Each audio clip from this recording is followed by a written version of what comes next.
So yesterday, for like a couple hours, I spent a lot of time making these off-season predictions, and of course, the first or the second big off-season move, the first movement of players happens a few hours before I record it. So the Giddy Caruso trade messed it up. I had a big Giddy trade in there, but we roll with the punches. Made some changes, made the graphics. We're here, we're recording. Let's do it. First with Atlanta. So big one. Start off big going in. Have Brandon Ingram and Jeremiah Robinson Earl, who's not on this graphic, for DeJounte Murray, Clint Capella. No picks, no nothing. Scratch each other's backs for. We'll talk about it for Atlanta. We'll talk about New Orleans with DeJounte Murray later. Atlanta, you finally get like a star wing. You have a plethora of wings that you're just not that are like all like average, below average, whatever. You get your star wing. You draft Alex Sarr at 1. Will it be Sarr? I don't know. I'm going to keep it at Sarr. But probably when I make my final mock draft, it's probably going to be Reese Ajay. Anyway, you run with Young, Bogdanovich, Ingram, Johnson, Sarr, and then Buffkin, Bay, Hunter, Okongwu on the bench. No DeAndre Hunter trade. You sign back Sadiq Bey on the qualifying offer. And that's it. And for like, this is not a playoff team, but it's 7, 8 seed. You have to sign Brandon Ingram to extension if you're making this deal. You let Sarr develop. You let Buffkin develop. It's eventually gonna get there to hopefully those three, Young, Ingram, Sarr, being like an Eastern Conference contender. For Boston, don't need to do much. Draft Baylor Shireman at 30. Trade Jalen. I had them trading Jaden Springer to Charlotte for just to get the Luke Cornett, who is definitely misspelled on this graphic. Luke Cornett contract, so you can afford it.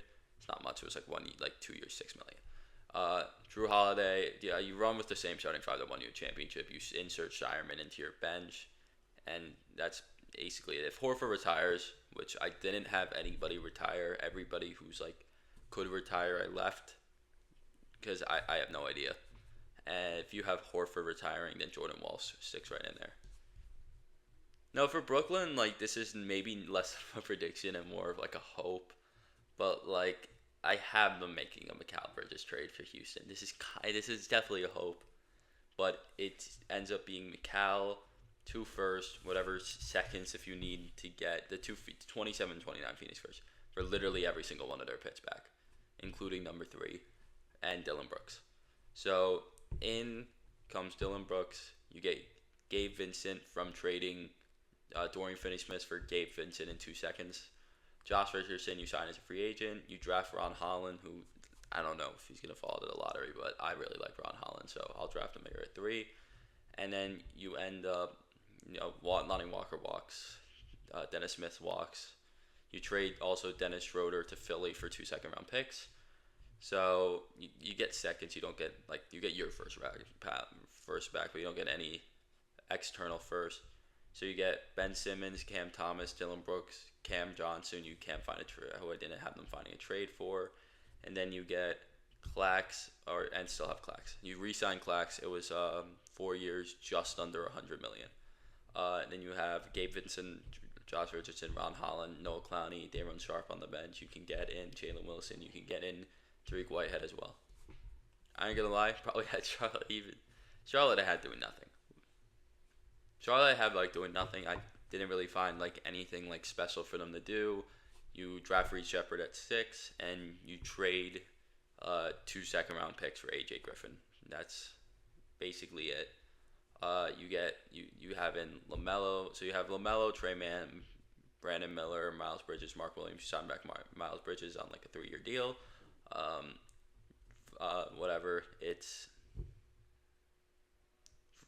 for Charlotte. Didn't have them do much. Nothing special. You draft Reed Shepard at 6. Be your backup point guard. Trade 2 second round picks to Atlanta for AJ Griffin. Hopefully, you think you can actually develop AJ Griffin and he's a better fit in Charlotte. So you run with Ball, Mann, Miller, Bridges, Williams. You sign Eric Bridges on a 3-year deal. So same starting lineup was they would like to have last year. And then Shepard, Martin, who you sign back, Griffin, Grant Williams, who you keep, and Nick Richards. So I meant you get some more youth on the bench with Reed Shepard, AJ Griffin. For Cleveland, so this was the big one. It was Giddy and 2 firsts, including pick 12 for Jared Allen, and it just all got messed up. So like one of I just was keeping Cleveland kind of running it back. You signed Haywood Highsmith in free agency, draft Khalil Ware at 20. You don't lose anybody of significance, so you're running with your same starting five. Insert Highsmith and Ware into your backups. It's unfortunate that it would have looked so much better, but I kind of just had to do something. For Detroit, it's kind of going to like maybe be controversial with how I went about my business here, but signed DeMar DeRozan to a 2-year, just under like $40 million deal, around $37 million a year.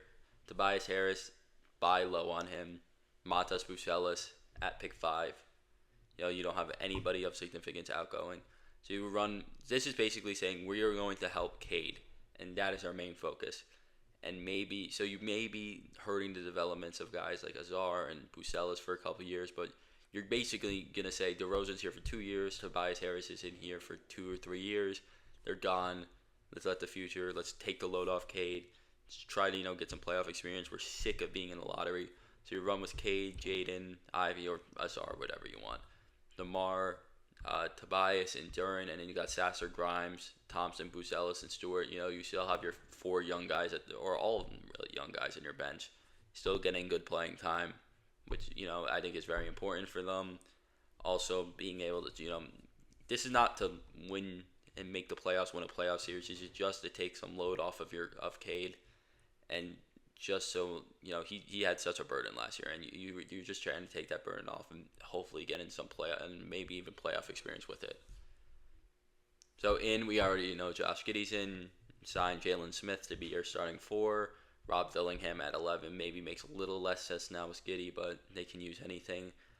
So I have them making 2 big trades. It's Harrison Barnes and Kevin Huerter, and a lottery projected first round pick from 2027 from the Kings for Zach LaVine. And then I also have them getting Brandon Clark and a projected first round pick for Nikola Vucevic from the Grizzlies. So I wasn't planning on trading Vucevic when I started this, but it just kind of made sense because I wanted, Grizzlies getting a center. He's like one of the better centers on the market. You obviously still lose Alex Caruso. You lose DeMar DeRozan. Torrey Craig, you lose him as well. So you run with White, Ditsumu, Giddey, Smith, Drummond. Giddey at the 4-3 maybe it's not. I don't know. I'm gonna run with Giddey at the 3. These lineups are not supposed to be perfect. It's just to show the roster really. Lonzo, if he plays, you got Rob on the bench, Harrison Barnes, who they don't reroute. Neither with Huerter, they leave them on the roster.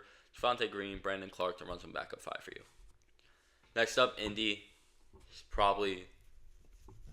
Next up for Indy, I have them getting nobody, and it's really because I just can't see where getting a guy would actually help them more than hurt them with what the guys they have. You lose Obi Toppin in free agency. You lose Jalen Smith in free agency. Jalen Smith wasn't playing for you anyway.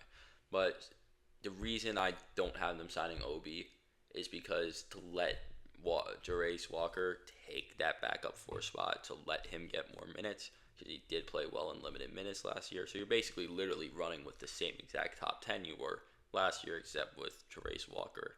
A full season of this core 2 that just made the conference finals. Next, Miami. I ain't gonna lie. I love what I did with Miami. I'm patting myself on the back completely. Whatever. So Devin Carter is going to be your backup 1, pick 15. You get Bruce Brown. I had this weird 4-way trade. I'll talk about it all individually. You get Bruce Brown from the Rockets, and you reroute Duncan Robinson. You get Bruce Brown from the Raptors. You reroute Duncan Robinson to the Rockets. It's confusing. Zeke Naji, you get in another 3-team trade where Jock Londale ends up in Denver, and you end up getting Zeke Naji to play your backup 5. And so we have out Josh Richardson leaves you in free agency, Duncan Robinson you trade to Houston, Thomas Bryant free agency, Kevin Love free agency, and you trade one first round pick, heavily projected first round pick for Bruce Brown. So you're running with the same starting five, whatever, if Jovic didn't really start a lot, but Jovic is in your starting lineup now.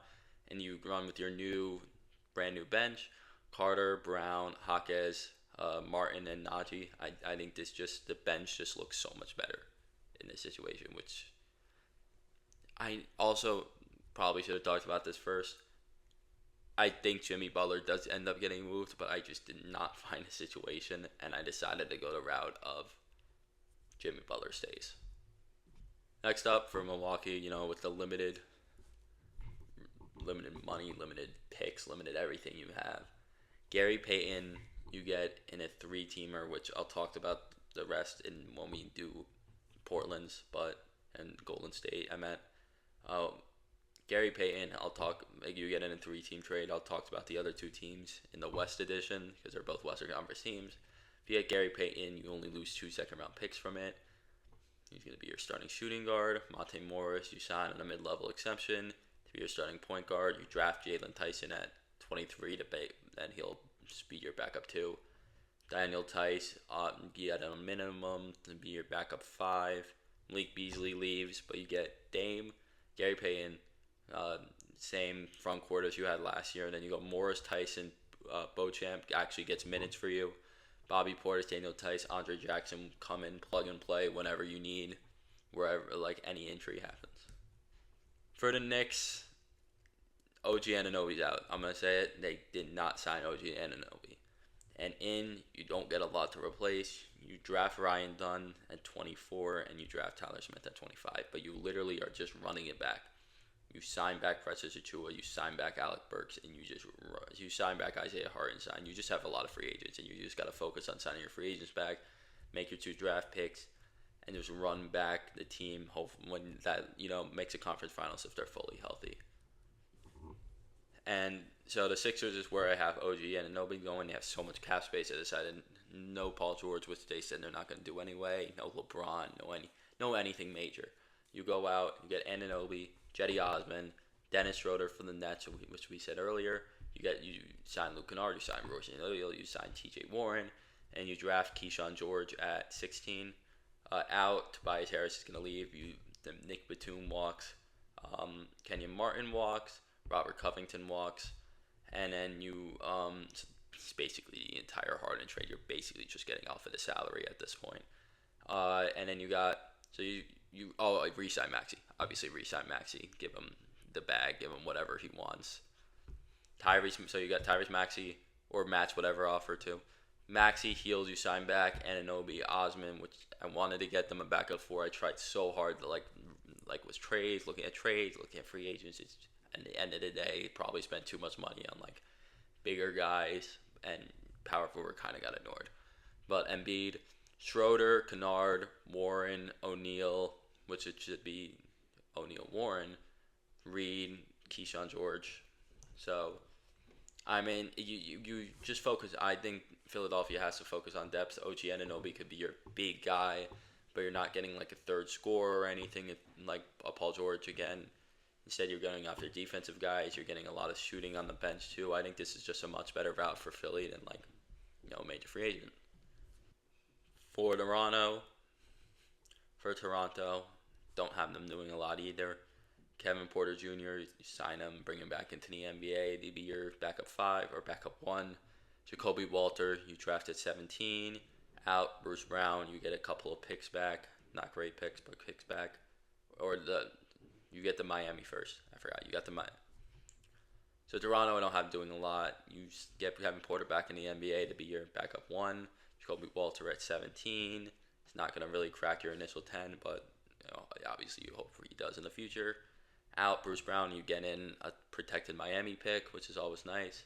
So you run with quickly. You sign back Gary Trent, R.J. Barrett, Scotty Barnes, Jakob Poeltl. Then you got Porter, Grady Dick features in your rotation more. Ochai Agbaji, Chris Boucher, Kelly Olynyk, and then Jacoby Walter too. For Orlando, I have them striking out a lot. It's kind of unfortunate, but you draft Yves Missy to be your backup 5 at pick 18. Signed to Anthony Melton. So you're running back your same starting 5. You sign back Markelle Fultz too.